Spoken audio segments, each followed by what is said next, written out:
Greetings from Tokyo, my dear friends. This is Daisuke, and I very much hope that this video finds you well and in very good spirits wherever you are in the world.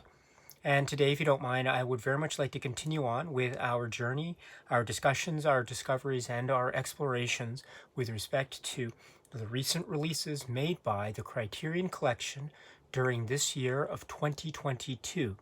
That brings us to that title, which has been released this year by Criterion at spine number 1120.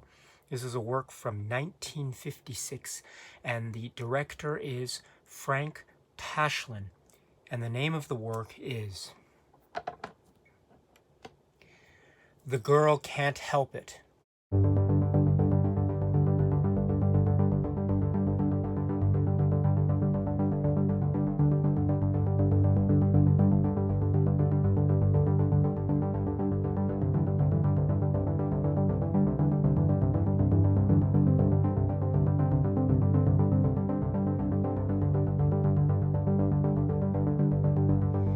This is the amazing work from 1956, and it is from the director Frank Tashlin, and it has among its incredible cast people like Tom Ewell and Edmund O'Brien and Jane Mansfield, and there are, of course, many stars and performers and musicians and artists that also fill up the screen and give us delight and amazing performances and wall-to-wall entertainment and musical numbers. And I'm speaking, of course, of a number of the great artists that also appear in this film. For example, Nino Tempo and Julie London and Gene Vincent, Eddie Cochran, Fats Domino, The Platters, Little Richard, and others.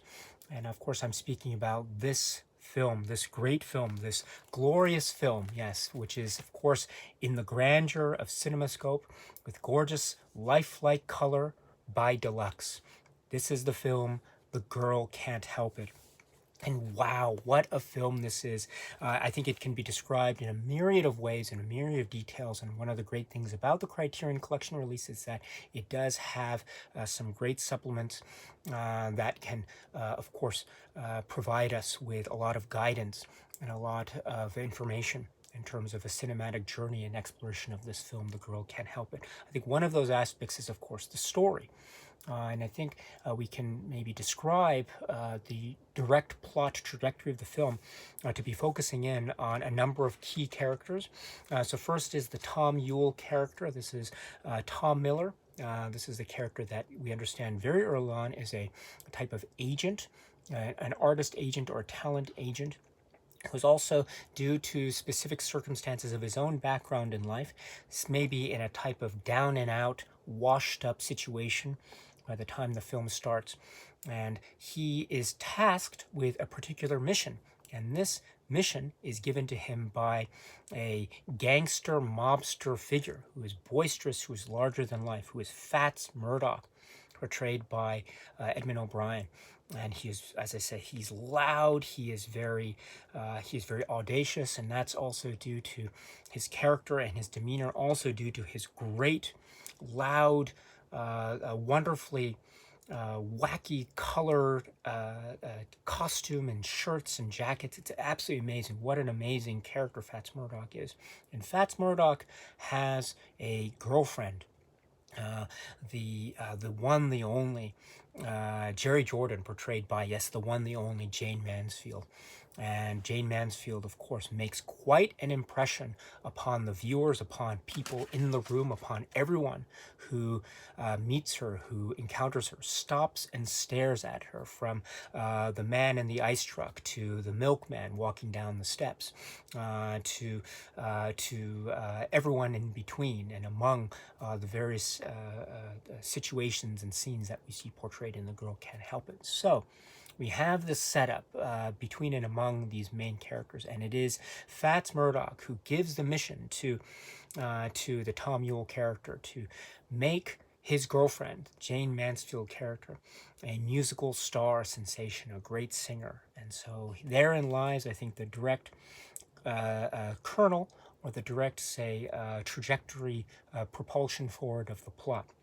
And that's set up too because we have, of course, the great relationship dynamic setups portrayed from the very get-go between Tom Yule's character and Jane Mansfield's character. And we understand that Jane Mansfield is, of course, so iconic in terms of her look, in terms of the 1950s aesthetic, cinema aesthetic here as presented in the form of Jane Mansfield. My goodness, what a memorable impression she makes whenever she is on screen, and indeed when she's not on screen, she is, of course, lingering in the hearts and minds of many a character in the film, and indeed many person in the audience, the viewers, including yours truly. She is iconic, absolutely iconic.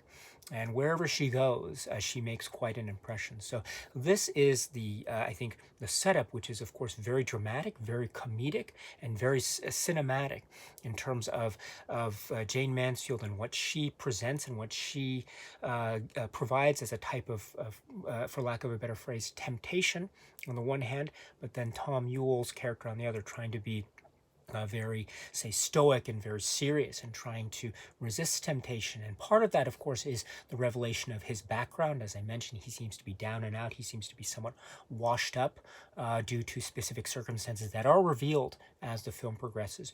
But also we see a type of blossoming, a type of warming, and a type of growth of the relationship between these two. And when that relationship grows and grows and grows in a specific direction, how that maybe through a series of say, misunderstandings or comedic timed situations that are presented with such cinematic relish and entertainment value in the hands of Frank Tashlin and company in the context of this film, or through other circumstances, maybe there are certain tensions that reveal, because we have to remember that the Edmund O'Brien character is always around the corner, seemingly ever-present or omnipresent, perhaps, in a manner of speaking.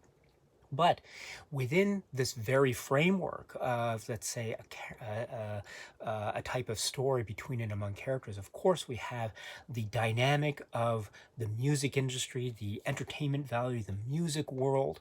And this is giving us a glimpse into a sort of moment in time, rock and roll music, and sort of this great thing as a type of entertainment, pop entertainment, in the form of the cinematic visuals, in the form of what we hear, in the form of the songs, in the form of the musical numbers, and in the form of the performance that we see throughout the film. That are integrated integrated into the balance of the running time of the film in a way that is very natural, that is very organic, and is also very much the lifeblood of this film, The Girl Can't Help It, which makes this film, of course, catapulting into sort of the stratosphere in terms of its legendary status as a piece of, say, rock and roll history. And that is due to, as I say, we have these great numbers that are balanced throughout the film. And I mentioned some of them already. You know, Fats Domino is here, and the Platters is here, are here, and then of course Eddie Cochran, Gene Vincent, and of course Little Richard and others. And so.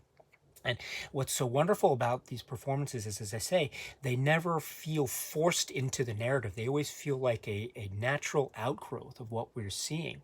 There's also this interesting interplay between stage, live entertainment, and the advent of television, which is, I think, very much part of this type of concern of, say, 1950s cinema, and the advent of rock and roll, and the rising popularity of rock and roll as it coincides with the rising popularity of television and the like, as we get into the late 1950s, as we have the 1960s slowly, but maybe not so slowly, approaching. So that is also hinted at here in this film.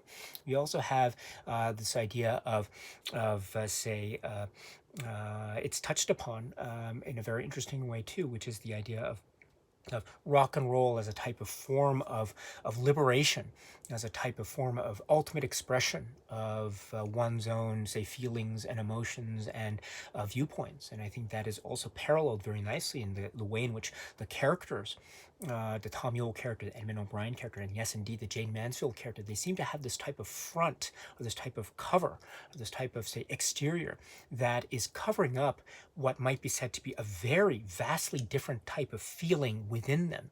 In other words, what they seem to be like on the outside and how they are perceived by the outside world may or may not be directly mirroring or accurately mirroring what it is they are feeling or wanting to express from the inside.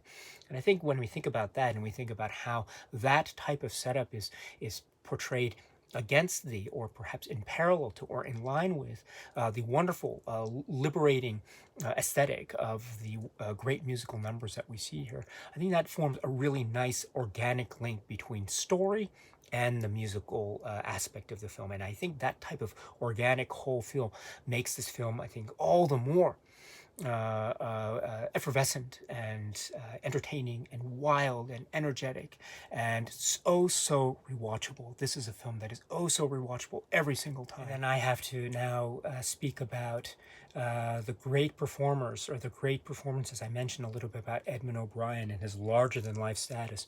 I think also we have to mention to Tom Yule, who is a type of, say, anchor of the film. He is the character around which a lot of the wonderful, colorful musical chaos happens. And therefore he is, and in many ways, our entry point into this glorious, lifelike, deluxe-colored world, in a manner of speaking. And everything is involving him. The misunderstandings do involve him, and he plays it so well.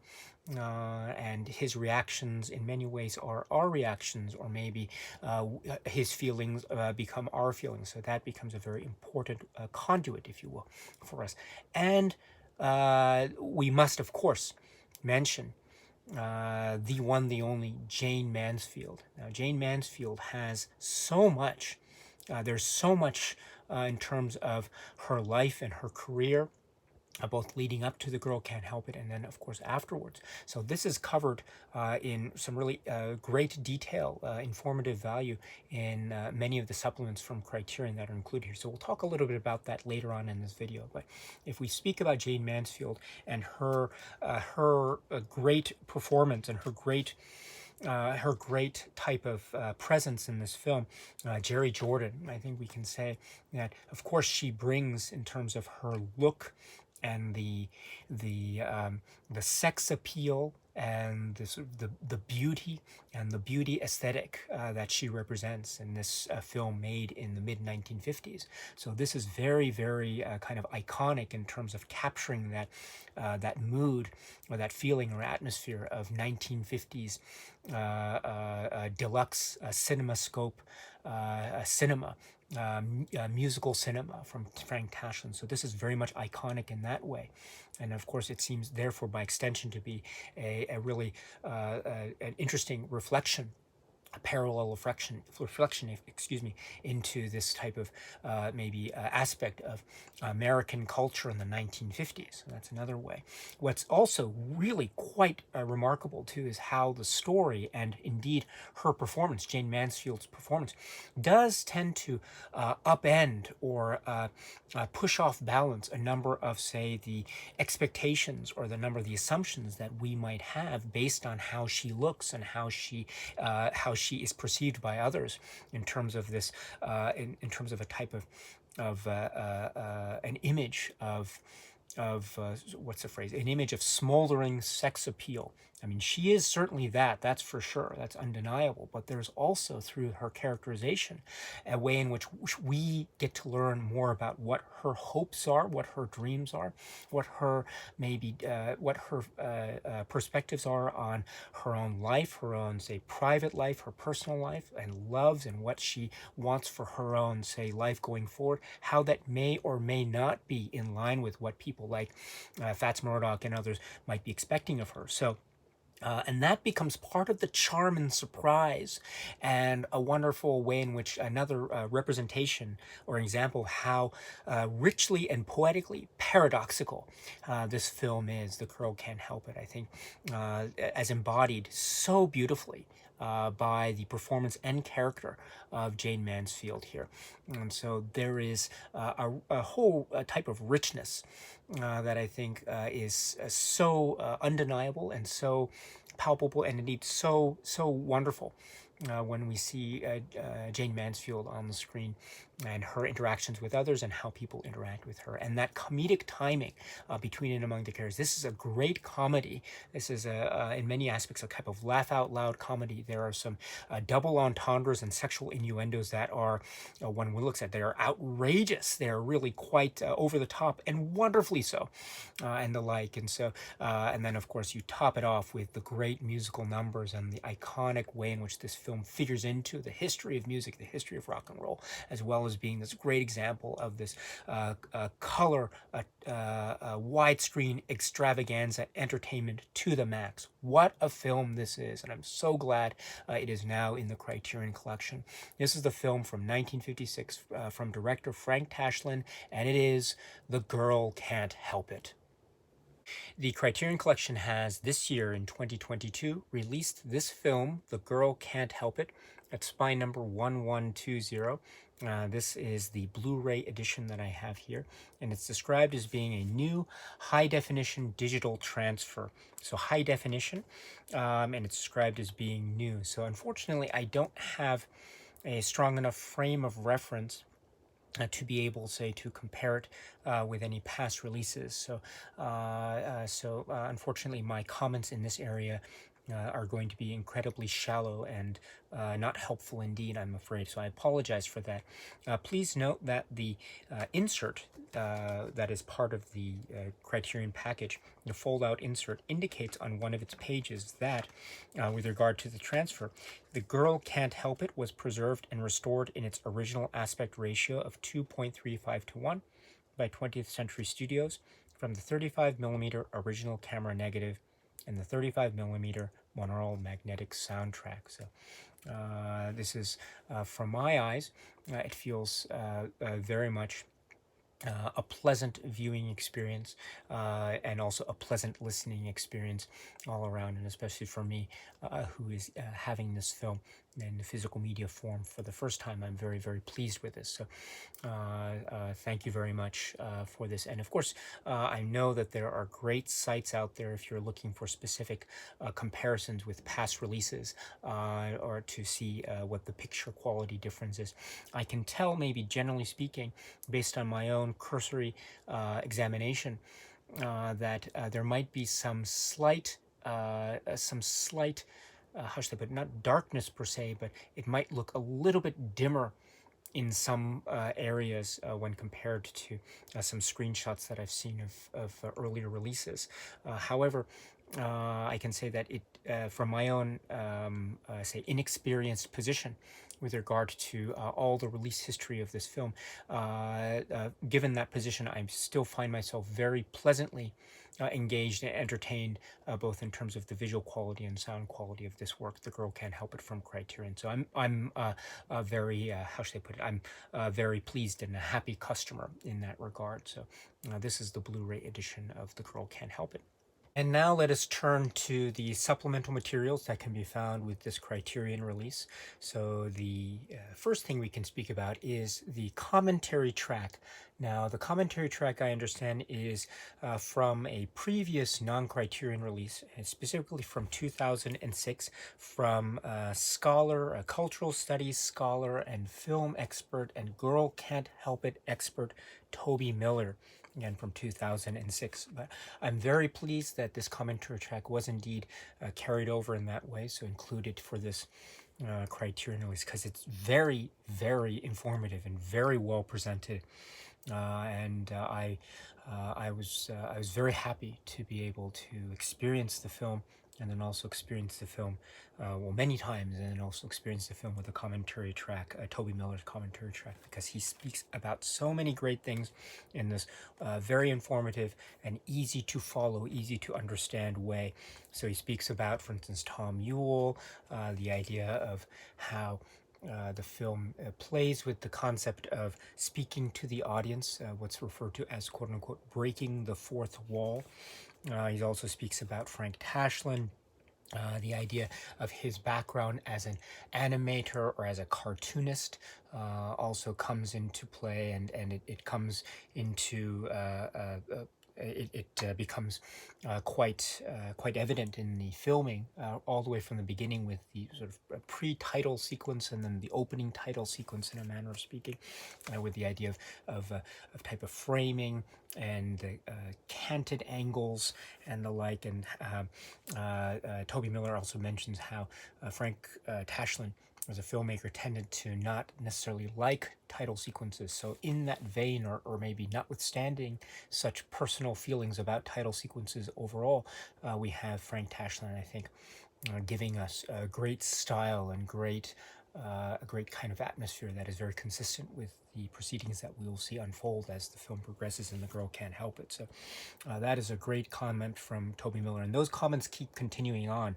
in this wonderful commentary track. He speaks about Edmund O'Brien and the idea about the gangster world and his character as being a type of mobster gangster who's in a way trying to make a type of comeback, in a manner of speaking. So and he's speaking also about the decor and the dress sense of his character, how it has a type of Bill Haley feel about him. I really like that.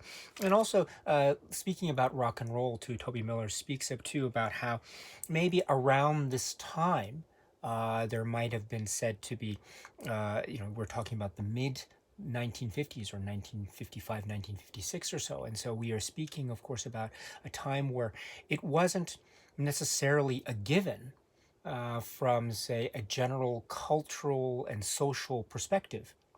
Specifically, say, in the United States, according to Toby Miller, it wasn't necessarily a given that rock and roll was here to stay, in a manner of speaking. Some might have regarded it as a type of fad that, while popular in the moment, might be seen to be something that is a fad that would be passing on into maybe some other new popular fad of the moment. So that was a sense of maybe there might have been in the air, in say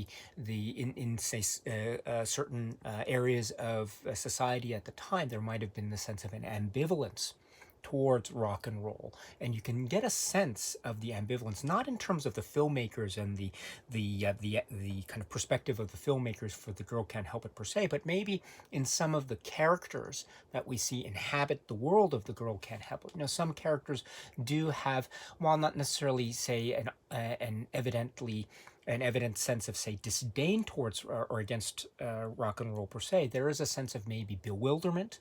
There's a sense of maybe misunderstanding or not quite getting it at the time.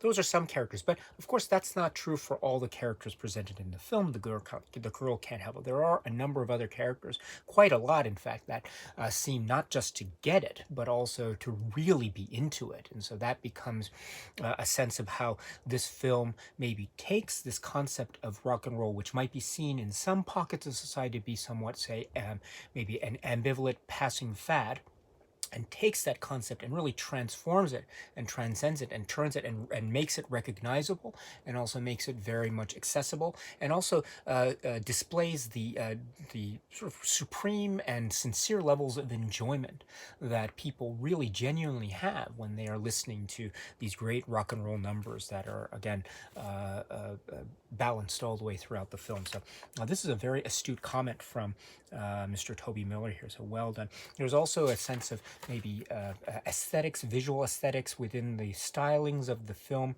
that are relying on, or maybe paying homage to, to silent cinema. So this is a very good point as well. Also, we have to mention the commentary where it talks about Jane Mansfield. Jane Mansfield is, of course, one of the iconic aspects of this film. And so he speaks, and also how people react to that. I mean, there's the very famous example of this with the milkman, Phil Silver's Milkman. And I love this expression that Toby Miller gives in the commentary track about the bottle of milk that the milkman is holding just as he sees Jane Mansfield's character passing by. It says, and I paraphrase here, milk expresses itself in a way that it was never meant to.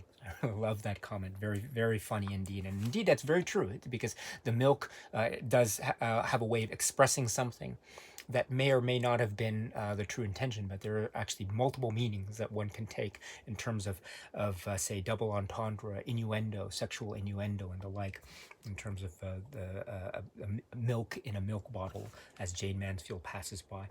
And also the idea here, too, of the Hollywood musical tradition and how this film, The Girl Can't Help It, might fit into that or might be somewhat unique standoff in that, and there are aspects to it that make this film very, very legendary and very sort of a film as a milestone in the context of musical, Hollywood musical, rock and roll musicals and the like.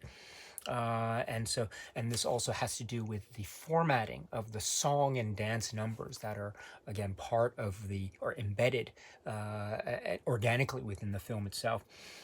And there's also an idea here of masculinity and femininity and handling and treating those, say, perspectives through the individual characteristics of the specific characters, also through the performances themselves. And we see that, I think, played itself out, for example, in, say, the way in which we understand people perceive the character of Jane Mansfield versus how her character herself expresses who she feels she is. So there's a type of interesting dynamic there that has to do with concepts of femininity, concepts of masculinity, and the like. And that's also translated too in the way in which a lot of the musical numbers are presented here. So this is a very astute comment or set of comments from Toby Miller, and they keep on coming as well, because he also talks about how there is a social significance in this context of how this film, maybe in a nuanced or maybe not so nuanced way, handles or deals with aspects of race and race relations, and also in the context of civil rights, especially linked to United States social history. And so there are some interesting details that do emerge, and Toby Miller and company, Toby Miller does speak about those very, very astutely. And then also he takes the opportunity to talk about specific scenes. There's a very famous sequence involving Julie London, a Crimea River, and he talks about 9 costume changes, which is quite remarkable, or different aspects of that particular performance. And he also talks more about Jane Mansfield. There are some driving scenes involving driving a car with the Tom Yule character, and there's also this is an opportunity to speak a little bit about the maybe biographical information of Jane Mansfield and her life, and then of course her very untimely and tragic passing as well. But then speaking then more about the character, there's of course this idea of her iconic status as a type of symbol of sexual energy, boundless sexual energy on the one hand, and then also maybe on the other hand, or perhaps even hand in hand with such a symbol of boundless sexual energy, we also have the idea of signs of independence in the context of her character. Excuse me, and so it's a very, I think, a very three-dimensional. Jerry Jordan, it's a very three-dimensional and a very, I think, a wonderfully well-rounded type of depiction. So. Also, the idea too of the cartoon or the animated or the cartoonist drawing aesthetic also coming to play. This is, I think, maybe shown in the way that the camera angles are positioned, the color scheme, also in terms of the type of characterizations as well. I mean, I mentioned how there is a sense of a nuanced depth or Toby Miller, excuse me, expresses this in a way of nuanced depth. But also, there's a way to how the characters also are positioned in a way to, I think, achieve a sense of ease of accessibility on the part of the viewer's engagement with the film. And so we have these characters that seem to be larger than life, almost cartoon superhero, supervillain type of maybe positionings to a certain degree anyway. And then the Edmund O'Brien character, I think, comes to mind here in the context of the commentary track. And then, of course, there are more discussions about the performances. Gene Vincent, Eddie Cochran, 20 Flight Rock, and the way in which that is such an iconic performance in a lot of ways. The lyric is also, there's a bit of a sexual double entendre there as well. And also the way in which TV plays into that particular scene. So there's and then also depictions of race and racial identity as well. So there's so much embedded, for instance, in the example of the Eddie Cochran 20 Flight Rock sequence. And so and also I'm reminded too of how, for example, in a number of the Beatles documentaries, they're separate from this release, but a number of Beatles documentaries, Paul McCartney of the Beatles would speak very, very fondly about The Girl Can't Help It, and watching, 20 Flight Rock, Eddie Cochran. And so, this commentary track is so great for all these reasons and more. So I'm very glad that Criterion was able to include it. So please, if you have a chance, please check out the commentary track from 2006 from Toby Miller. It is really, really excellent. That's not all, because then the Criterion Collection release here has a number of other supplements within the sub-menu or the supplements menu of this release. So first up here in the supplement sub-menu is a video essay which is titled The Grandeur of CinemaScope from 2022. This is by David Cairns, and it's approximately 16 minutes.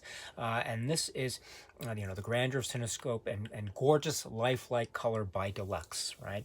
And this is speaking about the film, the history of the film, Frank Tashlin, maybe with some emphasis or focus on the director of photography, Leon Shamroy, and the color consultant, Leonard Doss, and the idea of this Hollywood musical, Fox, and how in terms of the way in which the color and the framing had a lot to do with the character and the identity and the legendary status that is the film The Girl Can't Help It. So there's this idea of the gaudy, over-the-top, lurid color scheme, in the words of David Cairns. So I think it's a great way of describing it. And technically speaking, we're talking about deluxe, or the Eastman color one-strip process. That it was also, this also led to a discussion about the need for restoration, because while it was a very maybe convenient way to capture these colors at the time, it was also, we understand, according to David Cairns, prone to maybe aspects of disintegration over time. So it requires a type of careful color control in the context of restoration, etc. But in any event, we have this great example, and it's, again, part of the actual film itself when you think about the way in which the film opens, and Tom Ewell and his great speech at the beginning. And then we have this interplay between the color scheme and the sets and the props, etc., and the costume design and the reinforcement, according to borrow the phrase from David Cairns, the reinforcement of color schemes, because this is a very audaciously schemed film in terms of the design of the color. I mean, they're very bright, and they have this way of standing out, and that way of standing out also augments or embellishes or amplifies this idea of the depiction in cinematic terms in the hands of Frank Tashlin and company. In cinematic terms, the depiction of 1950s rock and roll Americana. So I think this is a really great discussion in that way. And then this interplay between the camera work, Leon Shamroy, Leonard Doss, color consultant, and then Frank Tashlin and others. And of course, the performers that are part of the world that is The Girl Can't Help It. So there's this idea of the unbalancing of the spectrum of reality, to paraphrase David Cairns, but this can also be a type of kaleidoscope of colors and energy and dynamism. And then also the way in which scenes of brightness and sunshine are there, but also scenes of a type of golden hue to the twilight scenes. And we are also reminded of director of photography's work in other very notable films. And then also a discussion of Frank Tashlin in the context of this style. Again, to borrow a phrase, a great phrase, bringing the film right to the edge of vulgarity. I think is a great way of putting it. And then there's this idea of the way in which sets are constructed or angles are positioned in terms of the camera angles, almost has a sense of what he calls Caligari angles, to make reference to the cabinet of Dr. Caligari. And the idea here too of where this film falls. I mean, this film is, on the one hand, it can be said to be or interpreted to be a type of earnest rock and roll musical on the one hand, but also it can be said to be a type of homage or even parody or spoof. And it may be said to be all things at once. And I think that's very well exemplified as a type of, well, it's exemplified in the character of Jane Mansfield.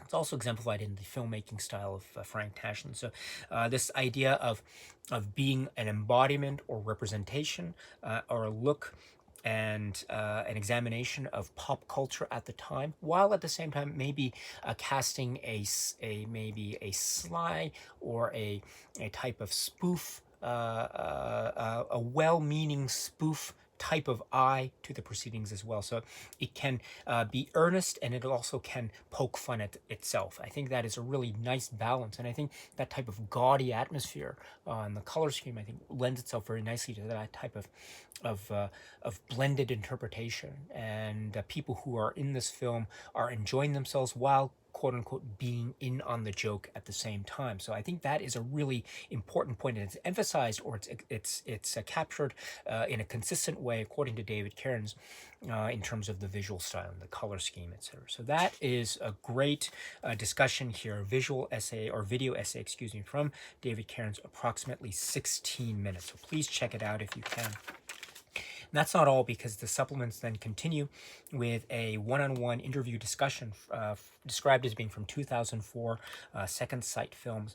This is approximately 21 minutes, and this is one-on-one with the one, the only John Waters. And John Waters is speaking here with his great enthusiasm, excitement, expertise, intelligence, and sharp wit and style. Whenever John Waters is speaking, whether it be in an interview or a commentary track, whether I stop and listen, because I love John Waters' works. I love it when he speaks about his films, and also films that he enjoys and he appreciates, his favorite films, among which is the film The Girl Can't Help It. You can tell he loves this film so much. He speaks about rock and roll, he speaks about Jane Mansfield, and if you know the works of John Waters, you'll know that iconic association between John Waters and Divine. And so John Waters describes Divine as being, Divine was his Jane Mansfield, but Jane Mansfield put together with Godzilla. That's John Waters' work. So he pays homage and respect to the icon who is Jane Mansfield. And he also talks too about the performances, the platters. He speaks about the specific details of that performance that we see of the platters here in this film. Little Richard and John Waters. This is also a very important topic for John Waters. He speaks about he speaks about Little Richard with such fondness. He speaks about how much he loved Little Richard, and the music and the mustache and everything, and how this was The Girl Can't Help It, and all the way now bringing it back to, say, some of John Waters' own works. And Divine, we mentioned earlier. Pink Flamingos, there's a very famous sequence that has a link to this Girl Can't Help It music.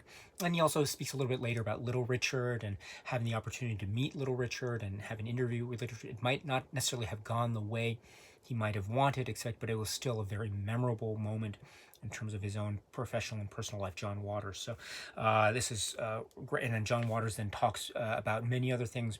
The glittery curtains, how beautiful, how this film is an exemplar about how beautiful bad taste can be. And I think that's a comment that if you know John Waters, you know he's making with the utmost love and affection and sincerity. And I love it. I love it. And he talks too about I mentioned about the driving scenes in the context of the commentary track that's also included here. John Waters mentions the driving scenes as great bad rear projection. I love that. And again, he's talking about this idea of bad taste, camp, and it truly is. Again, we can see this film, and John Waters and company do make this point very, very well. David Cairns in the video essay, again, very, very well, how this can be seen as a type of earnest example of the rock and roll musical in the 1950s. Also, it could be seen as a spoof on itself.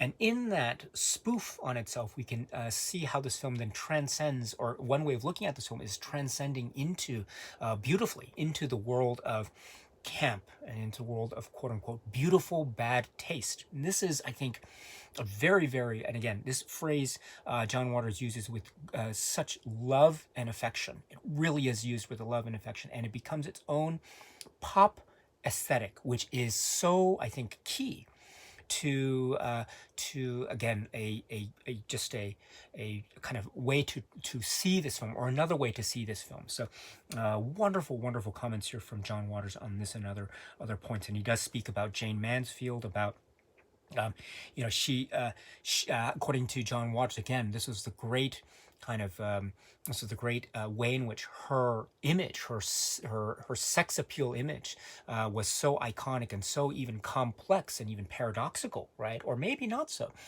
because she's talking about how Jane Mansfield was, she was in on the joke. She really knew with great purpose and care how to craft her image, her public image. And we'll see more of this emerge in some of the other supplements later. This is very important. So it was almost like Jane Mansfield being portraying with earnestness the sex appeal, and also maybe, again, being in on the joke, a type of spoof or parody, which is also adding to the longevity of the performance going forward, which is why we can always talk about this film, The Girl Can't Help It, even many years, many decades after its initial release. So this is really wonderful. And then speaking about that image of sex appeal in the form of the personage or the image of Jane Mansfield, we have, of course, the John Waters mentions the 1950s maybe tastes in, say, maybe popular culture and sex icons, and maybe the prominence of, say, a certain attributes of the physical body, maybe the chest area, shall we say. And then so this is something that's, of course, very prominently shown in the costume choices, and in the physical demeanor and manner and mannerisms and of Jane Mansfield as she is giving her performance here, this very, again, iconic performance in The Girl Can't Help It. But again, at the same time, John Waters indicates how Jane Mansfield, she is in on the joke. And so, again, there's that great sense of nuance here and the like. So for these and other reasons, John Waters' discussion here is, it's great. And I'm glad that Criterion was able to include it here once again. So that's the discussion with John Waters, approximately 21 minutes. And that's not all, because then we get a 30-minute discussion from 2022 on the music. And this is with DJs, WFMU DJs, Dave the Spaz Abramson and Gaylord Fields. And here we have their discussion of the music in The Girl Can't Help It, the history of rock and roll movies, and how The Girl Can't Help It seemed to be part of that history, but also be on its own, setting its own trailblazing path, in the context of the progress and evolution and history of rock and roll in Hollywood. So this is great. The idea of Frank Tashlin and his way in which he captured, or maybe his visual style, his use of camera, maybe master shots, etc., and the like. And then they go into some specific discussions of Julie London, Crimea River, Little Richard, and the sexual energy of Little Richard, The girl can't help it, Ready Teddy. They also go into some discussion about some of the other great performers and musicians and artists. The Chuckles they talk about, Nino Tempo, Johnny Oline. They also speak about Eddie Cochran. Of course, we mentioned a little bit 20 Flight Rock earlier. Gene Vincent, Eddie Fontaine, Abbey Lincoln, the Platters, etc. And they also speak a little bit about Tom Yule and Waiting for Godot, and they also speak about Jane Mansfield. And there's a specific moment in terms of her character and breaking out into song, and so they speak a little bit about the details about how that was, what was arranged there. Fats Domino and the like, so and many other details and of performance and performers and artists here. So this is a really great great supplement. Again, we get a lot of songs here, so it's great to have this kind of discussion, sort of a breakdown of these essential sequences here. Again, these are essential parts of the film, so it's wonderful to have, and they are so enthusiastic and they know so much. And so it's great to have this discussion here. Again, on the music, approximately 30 minutes. That's not all, because then the supplements continue with another supplement, again from 2022, 14 minutes. This is on Jane Mansfield, from Eve Golden, who is a Jane Mansfield expert. The book Jane Mansfield, The Girl Couldn't Help It. And here we have information, details about Jane Mansfield and her biographical information as it's linked to her, say, public persona, her public image, and her career as a movie star and as a sort of American icon, including her performance in The Girl Can't Help It. So speaking about her childhood, how there was some degree of sadness and tragedy in her childhood, but at the same time it was overall, one could describe it as being an overall very happy childhood, and the like. And so and also she had ambitions and dreams of going to Hollywood, and she therefore understood, or maybe had a very keen instinct very early on about how important her image would be. And so she tried to develop her image first on her own, and then when she was signed to Fox, they gave her a type of complete makeover, according to Eve Golden. And so the image transformed into what is now regarded as the look of Jane Mansfield, as exemplified in films like The Girl Can't Help It, and then this idea of the type of that also had to do with the color of her hair, the makeup applied to her visage, and to her physical attributes, and the dresses that she wore, the clothes that she wore. Also the emphasis on what is described as the hourglass figure, etc. And so this had a lot to do with the way in which she would be seen and known in terms of her interactions with the public, including journalists. Before we get to that, we also should mention how she's described also as having a very professional relationship with Frank Tashlin. She's described as being very professional, being on time, knowing her lines, etc. So there was no difficulty reported or anything of the sort. So there is a sense of the professional nature of Jane Mansfield and how she's very aware. Or she has this awareness about the importance in terms of say 1950s Hollywood cinema, and to be able to succeed in the context of those terms, how important it was to have this type of public persona while also maintaining a sense of professionalism, as it's shown here. So, and also that has to do with her relationship with the public, her relationship with the press. The Pink Palace is mentioned here. And it's also mentioned, too, that she seemed to have a very direct and sincere and earnest relationship with each of the journalists that she would meet on the one hand, but at the same time, it wouldn't always be without its sense of awkwardness. So it wasn't always a 100% easy relationship between herself and the press. there would be, and then there's mentioning here of Luella Parsons, Hedda Hopper, and the like. But at the all the way, she would be very well spoken, very elegant, and very determined. And also, she was very, in terms of her instincts, incredibly gifted. And we'll see an example of this. It's referred to in this discussion here of one of the ways where she is so.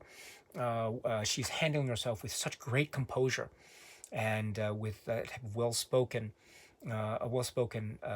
elegance in the one of the interviews that's included later. So we'll get to that when we get to that. So all in all, this is another great insight into one of the key aspects of this film, The Girl Can't Help It, which is Jane Mansfield. So and so that, I think, it with particular focus on Jane Mansfield and her professional career and her public persona and the like. So this is very important. So in that context of the Girl Can't Help It discussion, very, very helpful. So please check this out if you can. This is approximately 14 minutes. That's not all, because then we get a podcast, an audio podcast. This is Karina Longworth's podcast called You Must Remember This. This is an episode of such podcast from 2017. This is really great too, because this is focusing also on Jane Mansfield.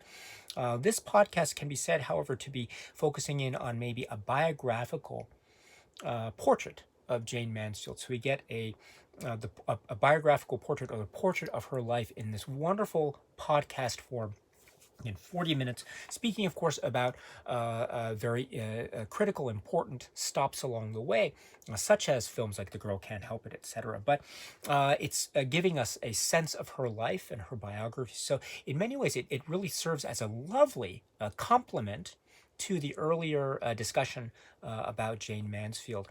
And the like, because there are details that appear in one supplement, and then are discussed maybe with a different type of focus in the other, and vice versa. So to have both of them together like this as a type of set in terms of a discussion into the life and times of Jane Mansfield, this is really wonderful. So to have this podcast is great. I had never heard this podcast episode before, but I became a huge fan after I was finished playing it. So there's a lot of information. It goes into specifics also of her life and the biographical details, say, up to The Girl Can't Help It and beyond. Because it was when we get into, say, The Girl Can't Help It is in the mid to late 1950s, and then when you get into the 1960s, her life does take her life and her career does take certain turns, and so those turns can be said maybe sometimes be triumphant. Other times they can be said to be quite sad and quite tragic indeed, leading up to her very, very tragic and untimely and sad passing. So these details and the details of her life are discussed, and as well as other aspects of her life and career are discussed in this wonderful, wonderful podcast episode. You must remember this. Again, 40 minutes, 40 minutes, wonderful stuff. So please check it out if you can, as part of this overall, discussion or consideration of the life and times of Jane Mansfield, in the context of The Girl Can't Help It, and in the context of her life and her career. Wonderful stuff. And that's not all in terms of the supplements, because then we have what's described as From the Archives, and these are a set of or three, maybe archival footage or archival interviews that are relevant to the context of The Girl Can't Help It. So first is what's described as on-set footage, on-set being the set of The Girl Can't Help It, and this is 13 minutes. And it's silent, but again, this is like a behind-the-scenes footage depicting certain scenes that are being shot. And so we have Jane Mansfield on set, Frank Tashlin. So this is really, really excellent. So please check this out if you can. Again, approximately 13 minutes. Next is Jane Mansfield on Tabloid from 1957, approximately 14 minutes. And here we have an interview that was, I think, referred to or referenced in some of the earlier Jane Mansfield discussions in this Criterion supplements about, and then seeing her discuss in this one-on-one interview, and hearing her speak, and the lovely manner in which she is able to express herself and answer these questions. And it's a very pleasant interview. And she does speak a little bit about her life and her background and her family, how important her family is, and also her career and what her career ambitions, etc. So this is in the mid to late 1950s. So it is around, of course, The Girl Can't Help It time. So it's wonderful to see that that type of spirit, Jane Mansfield spirit, and it's also wonderful to see her recognition or cognizance of the camera. You know, she's speaking to when she's being asked a question, she's very directly looking at the direction of the interviewer. But then when she answers, she looks into the camera. I love that detail. You can tell that she has this type of awareness of appearance, of how she is appearing to people who are watching this. So this is very important. So this type of consciousness of public perceptions and image, which is very important, you know. And also, there is also this way in which this exudes or shows or exemplifies a sense of earnestness. You know, she's looking at she's looking one in the eye. When someone is speaking to her, she's looking at them directly, and when she's answering, she's looking at us directly. And so there's also the sense of affinity or closeness that is associated with this, I think, awareness of image, and so that's my way of saying that to have this sense of awareness of image is in no way automatically a negative thing.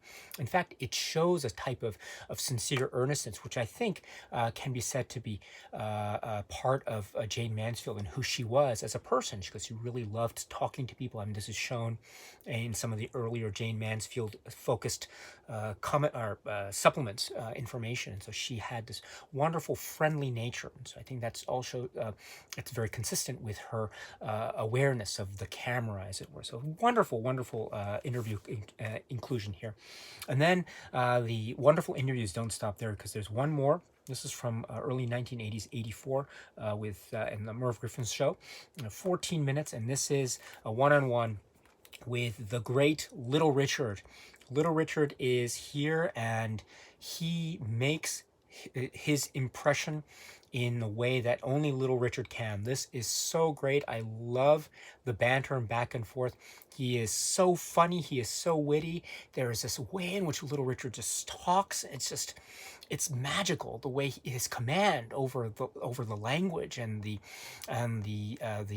imagery and the metaphors that he's able to just speak in answering these questions. And some of the questions are, I think, very casual and very friendly and very funny. He's talking about the legacy of music, etc. And then some of the questions do get somewhat, say, complex. And there's talk about lawsuits and progression of lawsuits and the like, etc. And also his place as a pioneer of rock and roll history, and that's undeniable. And his place and how it is maybe from his vantage, from his point of view, and indeed the point of view of others, how it is recognized even to this day, or maybe how it's not recognized, and how he is trying, and he and others are trying to maybe remedy that really that type of historical oversight, in a manner of speaking, in certain circles. It's not true all across the board, of course, because Little Richard is an icon. He's an icon as expressed in this interview, of course,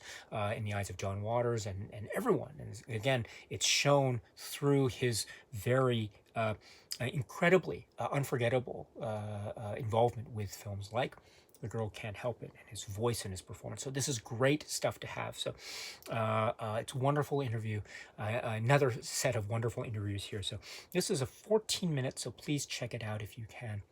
And then the supplements then are rounded out with a trailer. Again, it's great, always great to have the trailer. So please check it out with the trailer if you can.